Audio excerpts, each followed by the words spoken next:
नमस्कार, मैं श्यामगिरी। आप देख रहे हैं टीवीसीएन न्यूज। टीवीसीएन न्यूज में आप सभी दर्शकों का स्वागत है। बिहार में सम्राट चौधरी के सीएम बनते ही नए बखेड़ा खड़े हो गए। बिहार के अंदर नया बखेड़ा कह सकते हैं। अब सम्राट चौधरी के सीएम बनने से भारतीय जनता पार्टी के लोग ही खुश नहीं और अलग अलग नाराजगियां अपना व्यक्त कर रहे हैं, अलग अलग भावनाएं व्यक्त कर रहे हैं। और सम्राट चौधरी पहले ऐसे मुख्यमंत्री हैं कि मुख्यमंत्री बने और वहां प्रधानमंत्री नहीं पहुंचे। आने की चर्चा थी, सारी व्यवस्थाएं हो चली थी, लेकिन आए ही नहीं प्रधानमंत्री, गृह मंत्री भी नहीं आए, कोई भी नहीं आया। अब ऐसे में सम्राट चौधरी बने और जेडीयू में भी बगावत और नाराजगी साफ देखने को मिली। अब जेडीयू के नेताओं के भी बोल बदल रहे हैं कि सम्राट चौधरी को सीएम क्यों बना दिया, जब जेडीयू के विधायक बगावत कर रहे थे, उनको चाहते पसंद ही नहीं करते थे। अब सम्राट चौधरी ना जेडीयू के पसंद है और ना बीजेपी के पसंद है, तो फिर सरकार कैसे चलेगी? कहीं ऐसा तो नहीं कि नीतीश कुमार ने रातों रात प्लान बना करके और सम्राट चौधरी को फंसा करके और चल दिए दिल्ली। अब ऐसे में सम्राट चौधरी के लिए एक बड़ी चुनौती बन गई है कि बिहार के अंदर कर्मचारियों को और अधिकारियों को और विधायकों को, मंत्रियों को मार्च महीने की सैलरी नहीं मिली है और यह एक बड़ा मुद्दा बन गया। सीएम बनते ही एक नई चुनौती कि भाई अब कर्मचारियों को आप सैलरी नहीं दोगे तो वो काम कैसे करेंगे, काम नहीं होगा तो आपके पास रेवेन्यू कैसे आएगा। और अप्रैल महीना का भी 15 दिन पार हो गया। अब नई सरकार बनी, अभी पूरी सरकार का गठन भी नहीं हुआ है। पश्चिम बंगाल के चुनाव के बाद में मंत्रिमंडल का विस्तार होगा, तब जाकर के सब फैसले होंगे, तब कैबिनेट बैठेगा। तो ऐसे में 2 महीने की सैलरी बकाया हो जाएगी, तो अब सैलरी के लिए आंदोलन होगा। तो सरकार बनाने के बाद में सम्राट चौधरी को एक चुनौती मिल गई और 4.06 लाख करोड़ रुपए का कर्ज है बिहार पर। तो यह पैसे क्या हुए? अब वह बात उसके बाद खजाने की कर लेंगे, खजाना खाली है, उस पर एक कार्यक्रम हम लोग कर लेंगे। लेकिन जब जेडीयू के लोग खुश नहीं है, नीतीश कुमार सीएम बना दिए सम्राट चौधरी को, और जेडीयू के विधायक ही खुश नहीं है, नाराज है, जिसने गुस्सा में भारतीय जनता पार्टी को, नीतीश कुमार को, उनको बधाई में उनके 2 शब्द भी कार्यालय में जेडीयू के नहीं बोला, जेडीयू में सन्नाटा छा गया था। और सम्राट चौधरी का भी बगावत भाजपा में है। ऐसे में सम्राट चौधरी कितने दिन मुख्यमंत्री रहेंगे या सम्राट चौधरी मुख्यमंत्री पद से हटा दिए जाएंगे? यह एक बड़ी चुनौती बिहार के अंदर नए मुख्यमंत्री सम्राट चौधरी के लिए बन गई है। लेकिन इसके दूसरे तरफ हम लोग चले कि अब नीतीश कुमार दिल्ली चले गए और दिल्ली आए नीतीश कुमार, और आते ही क्या हुआ कि विशेष सत्र शुरू है। आज से ही 3 दिन का विशेष सत्र है और इस विशेष सत्र में परिसीमन को लेकर के संविधान संशोधन है। संविधान संशोधन के लिए 2/3 बहुमत चाहिए और एनडीए के पास बहुमत है नहीं, 293 है। एक मात्र नॉर्मल जो होता है बहुमत का आंकड़ा वही है।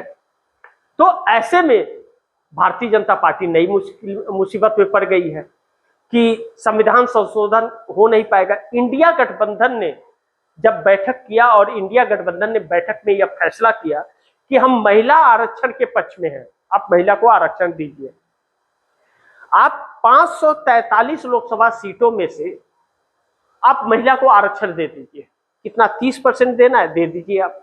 लेकिन बगैर जाति जनगणना और बगैर गणना के, आप बगैर परिसीमन के आप यह नहीं कर सकते। अब ऐसे में मोदी सरकार फंस गई कि महिला आरक्षण के नाम पर जो काम कर रही थी, इससे बदलाव संशोधन कर रही है संविधान के अंदर, उसमें साउथ को बहुत नुकसान हो रहा है। ऐसे में साउथ से ही चंद्रबाबू नायडू आते हैं और चंद्रबाबू नायडू फंस चुके हैं, थूक रहा है उनके ऊपर पूरा साउथ, फंसा दिए अब चंद्रबाबू नायडू को ही मोदी।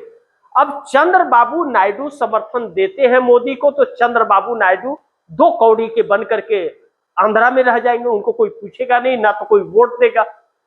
तो ऐसे में चंद्रबाबू नायडू भी नरेंद्र मोदी से अलग अलग अब दिखने लगे। लेकिन चंद्रबाबू नायडू अगर समर्थन दे भी देते हैं और विपक्ष समर्थन नहीं करता है तो भी नरेंद्र मोदी यह बिल पास नहीं कर पाएंगे। राहुल गांधी ने एक वीडियो जारी किया। राहुल गांधी ने वीडियो में जारी करके यह कहा कि मोदी जी, आपका मंसूबा हम पूरा नहीं होने देंगे। जो नीयत है आपकी गंदी, एप्स्टीन से बचने के लिए, एप्स्टीन फाइल से बचने के लिए आपने जो रास्ता तलाशा है महिला आरक्षण के नाम पर, हम आपका वह सपना पूरा नहीं होने देंगे। महिला आरक्षण बिल का हम समर्थन करेंगे आपका, लेकिन यह जो परसीमन वाला चक्कर है आपका, यह हम सपना आपका पूरा नहीं देंगे। हम आपके लिए दूसरे राज्यों से को तकलीफ में नहीं डालने देंगे, उसका हक नहीं छीनने देंगे आपको। यानी कि 2023 में महिला आरक्षण बिल पास हुआ, विपक्ष ने भी समर्थन किया, विशेष सत्र बुला करके किए थे, तो उस वक्त उन्होंने कर दिया। तो आपको 2024 में ही महिला आरक्षण लागू कर देना चाहिए था, तो आपने किया नहीं। अब आपको 2029 में लागू करना है, तो आप 543 में कीजिए ना, जनगणना कराइए इस देश में, जाति जनगणना कराइए, परसीमन कराइए, तब ना आप करेंगे। ऐसे आप 2011 के जनगणना पर कर लेंगे, जो जनगणना आपने जारी ही नहीं किया देश के सामने, उसके आ करे, तो यह आपका सपना नहीं देंगे। तो अब ऐसे में मोदी सरकार बुरी तरह से फंस और जकड़ गई है। अब चंद्रबाबू नायडू को भी नरेंद्र मोदी ने फंसा दिया। अगर पैसे लेकर के समझौता कर लेते हैं चंद्रबाबू नायडू, तो साउथ में उनका जीना हराम हो जाएगा। अभी लोग थूकने लगे हैं उनके ऊपर कि कैसी सरकार को समर्थन दे रहा है। अब ऐसे में चंद्रबाबू नायडू असमंजस परिस्थिति में पड़ गए हैं, और अगर खुदा न खास्ता चंद्रबाबू नायडू सरकार से पैसे पर डील कर लेते हैं, जो अभी तक करते आए हैं, और समर्थन दे देते हैं, जैसे वक्फ बोर्ड में बिल में समर्थन दे दिया, मुस्लिम वर्ग को कहा कि हम आपके साथ हैं, हम सरकार को समर्थन नहीं करेंगे, और कर दिया, 12 घंटे के अंदर बदल गए रातों रात, तो भी मोदी सरकार पास नहीं कर पाएगी, क्योंकि विपक्ष उनके साथ नहीं है। क्योंकि इस बिल को पास करने के लिए उन्हें स्टालिन और ममता बनर्जी, या ममता बनर्जी और अखिलेश यादव के सपोर्ट की जरूरत पड़ेगी, या कांग्रेस की, और यह चारों लोग खिलाफ है। अगर चारों की छोड़ दे तो पूरा इंडिया गठबंधन की जो बैठक हुई है, पूरे इंडिया गठबंधन ने एकजुट होकर के कहा कि हम समर्थन नहीं करेंगे, आपको जो करना है करो, यानी कि मकसद नहीं पूरा दे। इसी के मद्देनजर नरेंद्र मोदी ने SIR करा करके अपना रास्ता आसान किया था। 1 नेशन 1 इलेक्शन कराना चाहते थे। विपक्ष मुद्दे को पकड़ लिया और नरेंद्र मोदी को कहा कि आप सर्वदलीय बैठक बुलाइए, तो सर्वदलीय बैठक भी नहीं बुलाई। और आज विशेष सत्र शुरू हो रहा है 16 तारीख, और 2 दिन पहले दी है इस सरकार ने, ड्राफ्ट दिया है इसका। सोचिए कि लोग समझ ना पाए, पढ़ ना पाए, और समझ ले तो लोगों तक पहुंचा ना पाए। लेकिन मोदी जी, सोशल मीडिया का जमाना है, जिस सोशल मीडिया ने आपको सत्ता दिया था, वही सोशल मीडिया आपको सत्ता से उखाड़ फेंकेगा अगर ऐसी हरकतें रही तो हरकतों को छोड़िए और देश के लिए काम करना शुरू कीजिए। लेकिन फंस गई है सरकार। देखते हैं कि 3 दिन के विशेष सत्र में क्या होता है। जो भी होगा खबरें आप दर्शकों तक लाता रहूंगा, लेकिन गुजारिश है कि खबरों पर आप लोग नजर बनाए रखिए, क्योंकि यह मुद्दा हर एक घर और हर एक घर के बच्चे से जुड़ा हुआ है। तो इसी के साथ आप दर्शकों से इजाजत चाहूंगा, अगली खबर के साथ फिर हाजिर होऊंगा। लेकिन आप दर्शकों की क्या राय है, क्या सुझाव है, कमेंट बॉक्स में जरूर दीजिएगा।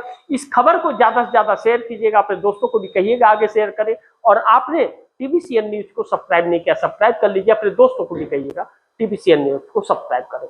मिलते हैं अगली खबर के साथ, तब तक के लिए नमस्कार।